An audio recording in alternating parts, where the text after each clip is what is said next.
আজ সকালে চলে গেছিলাম মাঠে আর কাকরোলের ফুলের রেণুগুলি ছুঁয়ে দিচ্ছিলাম। সো হ্যালো এভরিওয়ান, তোমাদের সবাইকে জানাই আমার এই লং ব্লগসে স্বাগত।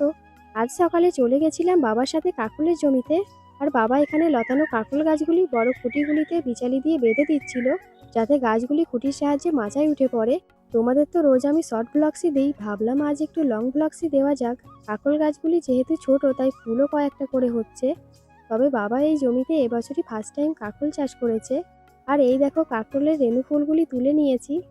গাছে দু একটি কাকরোলও হয়েছে, যেগুলি তুলে পরে বিক্রি করে দেওয়া হবে। আর এই দেখো কাকরোলের কয়েকটি স্ত্রী ফুল ফুটেছিল, যেগুলিতে রেণুগুলি ছুঁয়ে দিচ্ছিলাম। বাবা রোজ দু একটা ফুল ফুটলেও রেণুগুলি ছুঁয়ে দেয়। আর জানো তো, বাবার সাথে মাঠের কাজে সাহায্য করতে বেশ ভালোই লাগে।